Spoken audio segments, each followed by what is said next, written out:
Hi friends, Vikram വേദയുടെ പുതിയൊരു upcoming episode റിവ്യൂയിലേക്ക് എല്ലാവർക്കും സ്വാഗതം. അങ്ങനെ നമ്മുടെ വേദയാണെങ്കിൽ കത്തിയാൽ കുത്തപ്പെട്ട് ഭയങ്കര സീരിയസ് ആയിട്ട് ഹോസ്പിറ്റലിലാണ്. മരണത്തിനോട് മല്ലടിച്ച് നിൽക്കുന്ന ഒരവസ്ഥയിലാണ്. അങ്ങനെ വിക്രം അലറി വിളിച്ചുകൊണ്ട് തന്നെ നമ്മുടെ വേദയുടെ അരികിൽ ഇരിക്കുകയാണ് കേട്ടോ. ആ എപ്പിസോഡ് അറിയാനായിട്ട് ഫുള്ളായിട്ട് നമുക്ക് എപ്പിസോഡ് വാച്ച് ചെയ്യാം. അപ്പോൾ നമുക്ക് എപ്പിസോഡ് സ്റ്റാർട്ട് ചെയ്യാം.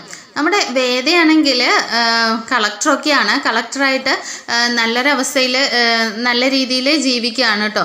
ഈ സമയം വിക്രമാണെങ്കിൽ നീണ്ട ഒരു ജയിൽവാസത്തിന് ശേഷം വേദയും വിക്രമും തമ്മിൽ പിരിഞ്ഞിരിക്കുകയാണ്. അവർ തമ്മിൽ യാതൊരുവിധ ബന്ധവും ഇല്ല.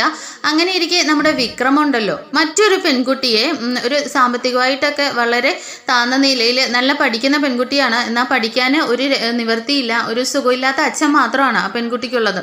അങ്ങനെ ആ പെൺകുട്ടിയുടെ പഠിത്തവും കാര്യങ്ങളും ഒക്കെ വിക്രം തന്നെ ഏറ്റെടുത്ത് അവരുടെ വീട്ടിൽ തന്നെ താമസിക്കുകയാണ്, വിക്രമും വിക്രമിൻ്റെ ഫ്രണ്ട്സും കൂടി.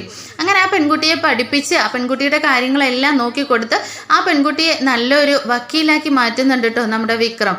എന്നാൽ ഈ സമയമെല്ലാം പെൺകുട്ടിയുടെ മനസ്സിൽ വിക്രമിനോട് മറ്റൊരു രീതിയിൽ നമ്മുടെ രാധയ്ക്കുണ്ടായിരുന്നല്ലോ, അതിലും ഒരു ഭയങ്കരമായിട്ട് വിക്രമിനെ സ്നേഹിക്കുകയാണ്.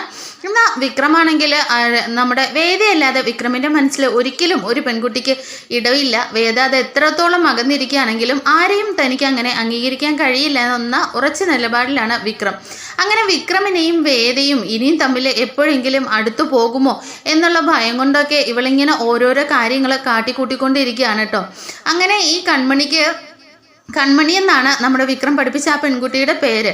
അങ്ങനെ ഈ കൺമണിക്ക് കുറേ വിവാഹാലോചനകളൊക്കെ വരുന്നുണ്ടെങ്കിലും ഈ പെൺകുട്ടി തന്നെ ആ വിവാഹങ്ങളെല്ലാം മുടക്കി വിടുകയാണ്. എന്നിട്ട് വിക്രമിനോടായിട്ട് പറയുന്നുണ്ട്, വിക്രം എനിക്കിപ്പോൾ വിവാഹം ഒന്നും നടക്കാത്തത് നിന്നെയും എന്നെയും കൂട്ടി നാട്ടുകാർ പലതും പറയുന്നുണ്ട്. അതുകൊണ്ടാണ് ഇപ്പോൾ നീ എന്നെ വിവാഹം കഴിക്കണം, എനിക്ക് നിന്നെ ഒരുപാട് ഇഷ്ടമാണ് എന്നൊക്കെ പറയുമ്പോഴും വിക്രം പറയുന്നുണ്ട്, ഇല്ല കൺമണി, എനിക്ക് നിന്നെ അങ്ങനെ ഒരിക്കലും കാണാൻ കഴിയില്ല. നീ എന്തായി പറയുന്നത്? നീ പഠിച്ച നല്ല പെൺകുട്ടിയല്ലേ, നിനക്ക് നല്ലൊരു കല്യാണം വരും എന്നൊക്കെ പറയുന്നുണ്ടെങ്കിലും അങ്ങനെ ആ പെൺകുട്ടി അതിനൊന്നും സമ്മതിക്കുന്നില്ല കേട്ടോ. അങ്ങനെ വിക്രം പരമാവധി അതിൽ നിന്നൊക്കെ ഒഴിഞ്ഞു മാറാൻ ശ്രമിക്കുന്നുണ്ട്. എന്നാൽ ഇതെല്ലാം നമ്മുടെ വേദ ജീവിച്ചിരിക്കുന്നത് കൊണ്ടാണ് എന്നുള്ള ഒരു വൈരാഗ്യം ആ പെൺകുട്ടിയുടെ മനസ്സിൽ തോന്നുകയാണ്. ഏതു വിധത്തിലും വിക്രമിനെ സ്വന്തമാക്കണമെന്ന് ആ പെൺകുട്ടി ഇങ്ങനെ കരുതിയാണ് കേട്ടോ. അങ്ങനെ നമ്മുടെ ഈ സമയമാണെങ്കിൽ വേദയ്ക്കൊരു മകളുണ്ട്. എന്നാൽ അത് വിക്രമിൻ്റെ മകളാണെന്ന് വിക്രം തിരിച്ചറിയുന്നേ ഇല്ല. പല സ്ഥലങ്ങളിൽ വെച്ച് വിക്രം ആ പെൺകുട്ടിയെ കണ്ടുമുട്ടുന്നുണ്ട് കേട്ടോ. അവർ തമ്മിൽ വല്ലാത്ത ഒരു ബന്ധം ഉണ്ടാവുകയാണ്. എങ്ങനെയൊക്കെ യാദൃശ്ചികമായിട്ട് കണ്ടുമുട്ടി രണ്ടുപേർക്കും പരസ്പരം കാണാതിരിക്കാനേ പറ്റാത്ത ഒരവസ്ഥയിലെത്തുകയാണ്. പല സമയത്തും അവർ പിന്നീട് പാർക്കിൽ പോകുന്നു, ഫുഡ് കഴിക്കുന്ന സമയത്തും പുറത്തു പോയി കഴിക്കുന്ന സമയത്തും ഒക്കെ ഇവർ കണ്ടുമുട്ടുന്നുണ്ട് കേട്ടോ. അങ്ങനെ നമ്മുടെ വേദ കളക്ടർ ആയതിനെ തന്നെ വേദയ്ക്ക് കുഞ്ഞുമായിട്ട് ഒരുപാട് സമയമൊന്നും ചിലവഴിക്കാൻ കിട്ടുന്നില്ല. അങ്ങനെ വേദയുടെ സഹോദരൻ്റെ ഭാര്യയാണ് കുഞ്ഞിനെ നോക്കുന്നതും വളർത്തുന്നതും ഒക്കെ. എന്നാൽ അത് വിക്രമാണെന്നും വിക്രമിൻ്റെ കുഞ്ഞാണെന്നും ഒക്കെ ആ ആൻറ്റിക്ക് അറിയാം. അങ്ങനെ നമ്മുടെ വേദയുടെ സഹോദരൻ്റെ ഭാര്യ അവരെ തമ്മിൽ അടുക്കുന്നത് ഒരുപാട് ഇഷ്ടമാണ് കേട്ടോ. എങ്ങനെയെങ്കിലും വേദയും വിക്രമും ഒന്നിക്കണമെന്ന് തന്നെയാണ് അവരുടെ ആഗ്രഹം. അങ്ങനെ ആ പെൺകുട്ടിയായിട്ട് വേദ അറിയാതെ തന്നെ വിക്രം പല സ്ഥലത്തും, എന്നാൽ വേദയുടെ മകളാണെന്നോ തൻ്റെ മകളാണെന്നോ അറിയുന്നേ ഇല്ല. അങ്ങനെ വേദയായിട്ട് ഈ കുഞ്ഞിനെ കണ്ടുമുട്ടുന്നേ ഇല്ല. അങ്ങനെ അവർ ഭയങ്കര ഫ്രണ്ട്ഷിപ്പ് ആവുകയാണ്. എന്നാൽ ഇതെല്ലാം നമ്മുടെ കൺമണി വീക്ഷിക്കുന്നുണ്ട് കേട്ടോ.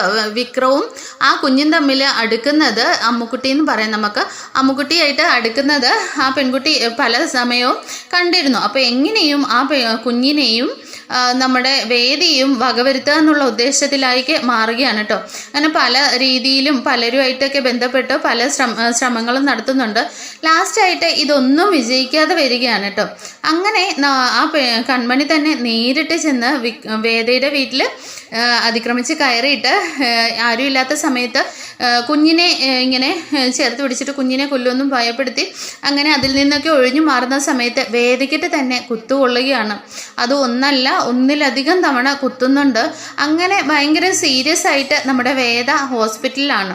ഈ സമയത്ത് നമ്മുടെ ശ്രീജ ഒരുപാട് തവണ വേദയെ കാണാൻ ശ്രമിക്കുന്നുണ്ട്. നമ്മുടെ വിക്രമും വേദയും പിരിയാനുള്ള കാരണമെന്ന് പറയുന്നത് ഒരു കൊലക്കേസിൽ നമ്മുടെ വിക്രം അകത്തു പോവുകയാണ്. എന്നാൽ നമ്മുടെ ശങ്കരനാരായണനുണ്ടല്ലോ, വേദയുടെ അച്ഛൻ, വാദിച്ച് അത് വിക്രമല്ല അത് ചെയ്തത് എന്നൊക്കെ കണ്ടുപിടിക്കുന്നുണ്ടെങ്കിലും വിക്രം അത് സ്വയം ഞാനാണ് ചെയ്തതെന്ന് ഏറ്റെടുത്താണ് ജയിലിൽ പോകുന്നത്. എന്നാൽ ആ കൊലപാതകം നമ്മുടെ ശ്രീജയ്ക്ക് പറ്റിയൊരു അബദ്ധമായിരുന്നു. അത് ശ്രീജ ഒരുപാട് തവണ ഏറ്റുപറയാൻ നമ്മുടെ വേദയെ കാണാൻ ശ്രമിക്കുന്നുണ്ടെങ്കിലും അപ്പോഴെല്ലാം വിക്രം അതിനെ തടയുന്നുണ്ടായിരുന്നു. എന്നാൽ ഈ സമയത്തെങ്കിലും വേദയുടെ അവസാന നിമിഷത്തിലെങ്കിലും താൻ ആ സത്യം പറഞ്ഞില്ലെങ്കിൽ തനിക്ക് ഒരിക്കലും ദൈവം പുറത്തു തരില്ല എന്ന് പറഞ്ഞിട്ട് ശ്രീജ നേരിട്ട് വേദയുടെ അടുത്ത് ചെന്നിട്ട് വേദ ഇങ്ങനെ കണ്ണു മാത്രം തുറന്ന് കിടക്കുകയാണ് കേട്ടോ, സംസാരിക്കാനൊന്നും കഴിയാതെ. അങ്ങനെ വേദയുടെ കാല് പിടിച്ചു പോയിരുന്ന് കരഞ്ഞ് ശ്രീജ കാര്യങ്ങളൊക്കെ പറയണം. വിക്രം നിരപരാധിയാണ്, ഞാൻ ചെയ്തതാണ്, അതെല്ലാം എന്നെ ഓർത്തിട്ടാണ് വിക്രം അതെല്ലാം ഏറ്റെടുത്ത് ചെയ്തത്, നിങ്ങളുടെ ജീവിതം നശിക്കാൻ കാരണക്കാരി ഞാനാണെന്നൊക്കെ പറഞ്ഞിട്ട് ശ്രീജ ഇങ്ങനെ പൊട്ടിക്കരയുന്നുണ്ട് കേട്ടോ. അങ്ങനെ ഇതെല്ലാം നമ്മുടെ വേദയ്ക്ക് കേൾക്കുന്നുണ്ടെങ്കിലും വേദയ്ക്ക് റെസ്പോണ്ട് ചെയ്യാനേ കഴിയുന്നില്ല. അങ്ങനെ വിക്രം വന്നിരുന്നിട്ട് നമ്മുടെ അലറി വിളിച്ച് കരയുകയാണ്. വേദ, കണ്ണു തുറക്ക് വേദ, നീ എന്നോട് എന്തെങ്കിലും ഒന്ന് സംസാരിക്കുക, നീ ഇല്ലാതെ എനിക്ക് പറ്റില്ലടി എന്നൊക്കെ പറഞ്ഞിട്ട് ഒരുപാട് തവണ കരയുന്നുണ്ടെങ്കിലും ഇതൊക്കെ വിക്രമിനെ നോക്കിയിട്ട് ഇങ്ങനെ കണ്ണിൽ കൂടെ വെള്ളമൊക്കെ വരുന്നുണ്ട് കേട്ടോ. അത് കണ്ടിട്ട് നമ്മുടെ ഡോക്ടർ പറയുന്നുണ്ട്, വിക്രം നിങ്ങൾ വിഷമിക്കേണ്ട, ഇതൊരു ഗുഡ് സിഗ്നലാണ്. എന്തായാലും വേദിക്ക് ഒരുപാട് ചേഞ്ചസ് ഉണ്ടാവും. എന്തായാലും നമുക്കൊരു 24 മണിക്കൂറും കൂടി ഒബ്സർവേഷനിൽ നോക്കാം, നല്ല റിസൾട്ട് ഉണ്ടാവും, ദൈവം നിങ്ങളുടെ കൂടെ തന്നെ ഉണ്ടാവും എന്നൊക്കെ ഇങ്ങനെ ഡോക്ടർ പറയുന്നുണ്ട് കേട്ടോ. അങ്ങനെ ഇരിക്കെ വിക്രമാണെങ്കിൽ ഊണും ഉറക്കം ഒന്നും ഇല്ലാതെ നമ്മുടെ വേദയുടെ കൂടെ തന്നെ ഉണ്ട് കേട്ടോ. ഐസിയുലാണ്. വിക്രമിനെ കാണാനായിട്ട് കുഞ്ഞിനെയും കൂട്ടിയിട്ട് വരുന്നുണ്ട്. വേദയ്ക്ക് ചെറിയ മാറ്റങ്ങളൊക്കെ ഉണ്ട് കേട്ടോ, സംസാരിക്കാനൊക്കെ തുടങ്ങുന്നുണ്ട്. ആ സമയം എന്നാലും തീർത്തൊന്നും പറയാറായിട്ടില്ല. നല്ല ഗുരുതരാവസ്ഥയിലാണ് വേദയുള്ളത്.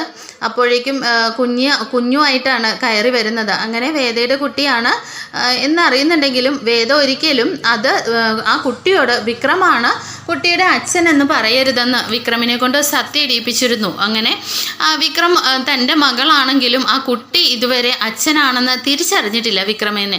അങ്ങനെ കുട്ടിയും കൂട്ടി വന്നിരുന്നിട്ട് വേദയുടെ അടുത്ത് ഇങ്ങനെ ഇരിക്കുകയാണ്. ആ സമയത്ത് വിക്രം ഇങ്ങനെ വേദയെ നോക്കുന്നുണ്ടെങ്കിലും വേദയുടെ കണ്ണുകളൊക്കെ നിറയുന്നുണ്ട്. എന്നിട്ട് പറയുന്നുണ്ട്, വിക്രം, ഞാനാണ് ഒരുപാട് തെറ്റ് ചെയ്തത്, ഞാൻ നിന്നെ മനസ്സിലാക്കാതെ പോയി, നിന്റെ കുഞ്ഞിനെ ഞാൻ നിന്നിൽ നിന്ന് മറച്ചു വെച്ചു എന്നൊക്കെ പറഞ്ഞിട്ട് ആ കുഞ്ഞിനോട് പറയുന്നുണ്ട്, മോളെ, നീ എപ്പോഴും ചോദിക്കാറില്ലേ നിനക്ക് ഒരിക്കലും സാധിക്കില്ലെന്ന് കരുതുന്ന ഒരു സ്വപ്നം, നിന്റെ ജീവിതത്തിലെ ഏറ്റവും വലിയ ആഗ്രഹം എന്ന് പറയുന്നത് നിന്റെ അച്ഛനെ കാണാനല്ലേ, അത് ഈ ഇരിക്കുന്ന വിക്രമാണ് എന്ന് പറഞ്ഞിട്ട് കുഞ്ഞിനോട് വിക്രമിനെ കാണിച്ചു കൊടുക്കുകയാണ് കേട്ടോ. ഇത് കണ്ടിട്ട് വിക്രമാണെങ്കിൽ പൊട്ടിക്കരയാണ്. കുഞ്ഞും വിക്രമിനെ ചേർത്ത് പിടിക്കുന്നുണ്ട് കേട്ടോ. അങ്ങനെ വേദയാണെങ്കിൽ കണ്ണൊക്കെ നിറഞ്ഞ് വിക്രമിൻ്റെ കൈകളിലേക്ക് ഇങ്ങനെ ചേർത്ത് പിടിക്കുന്നുണ്ട്. അങ്ങനെ വളരെ സന്തോഷത്തോടു കൂടി വിക്രമും വേദയും പോകുന്നുണ്ട്. എന്നാൽ വേദയുടെ അവസ്ഥ എന്താണെന്ന് പോലും അറിയില്ലല്ലോ. വിക്രം ഞാനില്ലെങ്കിലും നമ്മുടെ മോളെ പൊന്നുപോലെ നോക്കണം എന്നൊക്കെ പറയുന്ന സമയത്ത് വിക്രമാണെങ്കിൽ വേദയുടെ വായിങ്ങനെ പൊത്തുകയാണ് കേട്ടോ.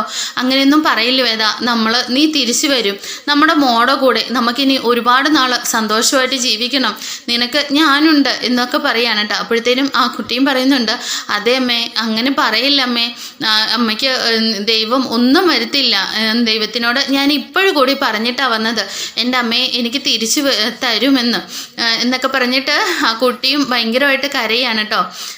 അടുത്ത എപ്പിസോഡിൽ ബാക്കി കാണാം. Thank you for watching.